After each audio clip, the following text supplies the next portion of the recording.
جب میرے آقا صلی اللہ علیہ وآلہ وسلم کا وصال ہو گیا، جب آقا پردہ فرما چکے، تو بلال حبشی رضی اللہ تعالی عنہ کی کیفیات کیا تھی آپ جانتے ہیں ان کی کیفیات، انگلش میں سنا ہے، آج اردو میں بھی اسی واقعے پر اپنی گفتگو کو ختم کرتا ہوں۔ سیدنا بلال حبشی رضی اللہ تعالی عنہ کو جب میرے آقا صلی اللہ علیہ وآلہ وسلم کی جدائی کا درد اس قدر ہوا کہ جب مدینہ المنورہ کی گلیوں میں چلتے، ہر طرف میرے آقا صلی اللہ علیہ وآلہ وسلم کے چہرے والضحا کو تلاش کرتے تھے، آقا کے حسن کے متلاشی تھے کہ کسی طرح آقا صلی اللہ علیہ وسلم کا حسین چہرہ میری نگاہوں کے سامنے آ جائے۔ اس وقت آپ صلی اللہ علیہ وآلہ وسلم کے بارے میں دیگر صحابہ کرام علیہ رضوان سے بلال حبشی رضی اللہ تعالیٰ عنہ یہ سوال کیا کرتے تھے کہ کیا تم نے میرے محبوب کو کہیں دیکھا ہے، کیا تم نے میرے آقا کو کہیں دیکھا ہے؟ آقا صلی اللہ علیہ وسلم پردہ فرما چکے ہیں، میرے آقا صلی اللہ علیہ وسلم اس دنیا سے جا چکے ہیں، اور سیدنا بلال رضی اللہ تعالیٰ عنہ آقا صلی اللہ علیہ وسلم کے بارے میں صحابہ سے پوچھ رہے ہیں، طیبہ کی گلیوں میں سوال کر رہے ہیں، بتاؤ میرا محبوب کہیں دیکھا ہے؟ اور پھر وہ وقت بھی آتا ہے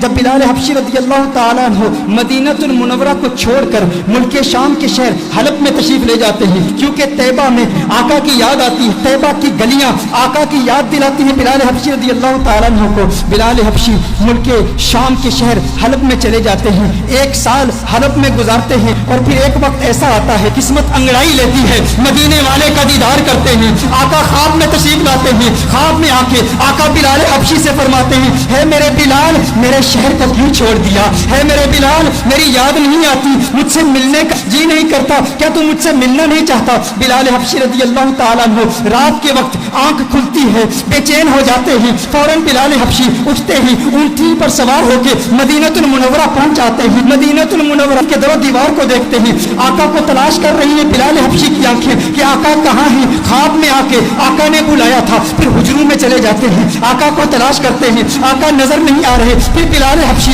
فوراً آقا کے قبر انور پر چلے جاتے ہیں، قبر انور پر رو رو کے کہتے ہیں، آقا غلام حاضر ہے، لبیک یا سیدی لبیک یا رسول اللہ، آقا دیکھیے آپ کا غلام آ گیا، آپ کا عاشق آ گیا، آپ نے خواب میں آ کے حکم ارشاد فرمایا بلال آ جا۔ بلال ملک شام کو چھوڑ کے حلب کو چھوڑ کے آقا آپ کی بارگاہ میں حاضر ہو گیا ہے، آقا میں آپ کی بارگاہ میں آیا ہوں اور آپ پردے میں چھپ گئے ہیں، یا رسول اللہ صلی اللہ علیہ وسلم جلوہ دکھا دیجئے۔ اس کے فوراً بعد ایک کیفیت طاری ہوتی ہے، ایسی وجدانی کیفیت طاری ہوتی ہے کہ بلال حبشی بے ہوش ہو کر گر پڑتے ہیں۔ بہت دیر کے بعد صحابہ کرام علیہم رضوان بلال حبشی کو اٹھا کر باہر لے جاتے ہیں، جب باہر لے جاتے ہیں بلال حبشی آنکھ کھولتے ہیں، اس وقت مدینہ المنورہ کی گلیوں میں ہر طرف شورا ہے، ہر طرف ایک ہی شور ہے، سنا ہے بلال حبشی لوٹ کے آ گئے ہیں، سنا ہے آقا کا غلام لوٹ کے آ گیا ہے۔ چشمے تصور سے تخیل باندھیے ان گھڑیوں کا کہ جب مدینے کے باسیوں نے بلال حبشی کی اذانیں سنی تھی، آقا کی موجودگی میں سنی تھی،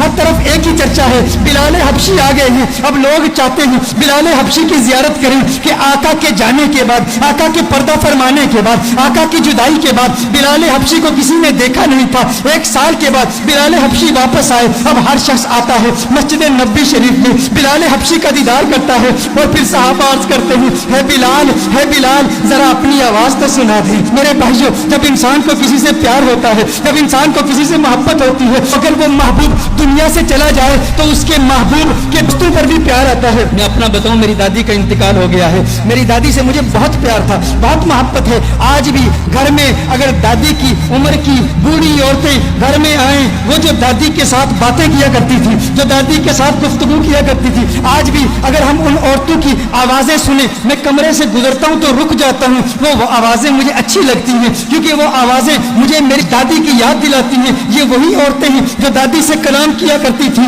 دادی جن کمروں سے گزرتی تھی ان کمروں کو دیکھتا ہوں تو دادی کی یاد آتی ہے۔ اسی طرح جس سے انسان کو محبت ہوتی ہے تو محبوب کے دوستوں سے بھی پیار ہوتا ہے، ان کی آوازوں سے بھی پیار ہوتا ہے، وہ لمحے یاد آتے ہیں، وہ گھڑیاں یاد آتی ہیں، وہ ساتیں یاد آتی ہیں۔ صحابہ بلال حبشی کے پاس آئے، بلال حبشی سے کہتے ہیں، اے بلال حبشی آج وہ اذان تو سنا دے جو آقا کے دور میں سنایا کرتا تھا، اے بلال آج وہ اذان سنا دے۔ بلال حبشی کہتے ہیں، اے صحابہ میرے بس کی بات نہیں ہے، مجھ کو معاف کر دو، کیونکہ جب وہ اذان سناتا تھا تب اشہد ان محمد رسول اللہ صلی صلی اللہ علیہ وسلم پڑھتا تھا، چہرہ والضحیٰ میری نگاہوں کے سامنے ہوتا تھا۔ آج اگر اذان پڑھوں گا آقا کا چہرہ کیسے دیکھوں گا؟ آقا کا چہرہ نظر نہ آیا، میرے لیے ناقابل برداشت ہے، میں برداشت نہیں کر پاؤں گا۔ صحابہ نے کہا ایک ہی ترکیب ہے، ایک ہی طریقہ ہے، آج بلال کسی کی نہیں سنے گا، لیکن دو شہزادے ایسے بھی ہیں جن سے آقا کو پیار ہے۔ آقا نے فرمایا جس نے ان سے پیار کیا اس نے مجھ سے محبت کی،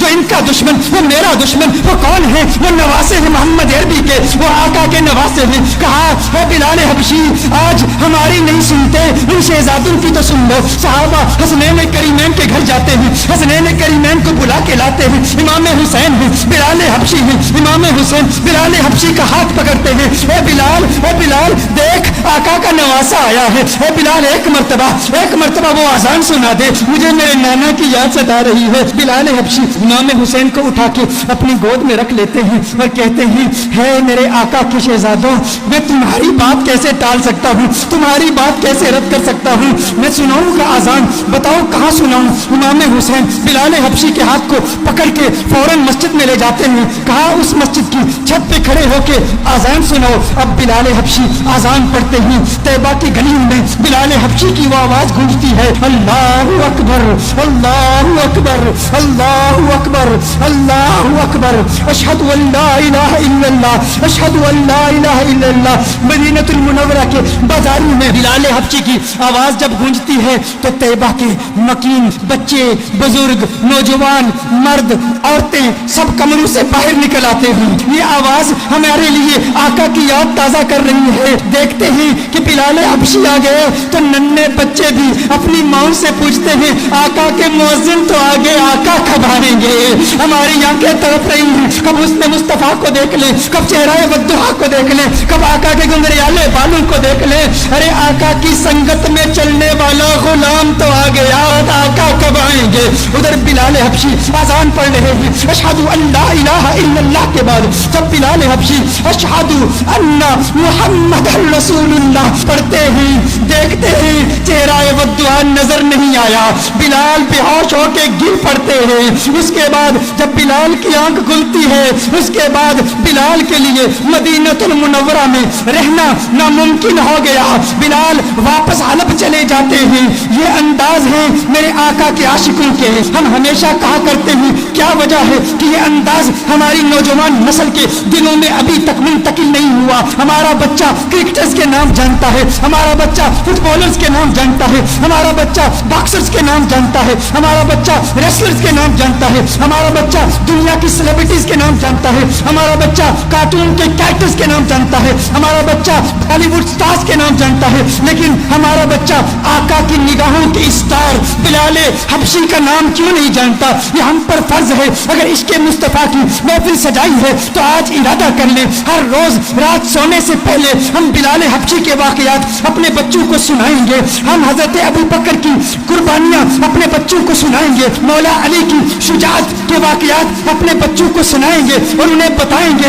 کہ اس دنیا میں اگر عزت کے ساتھ رہنا ہے تو آقا کا عشق اپنے دل میں سنبھال لو، کہ یہ وہ عشق ہے جو انسان کے دل میں اگر سما جائے تو انسان اس دنیا میں بھی کامیاب ہے اور اس دنیا میں بھی کامیاب ہے۔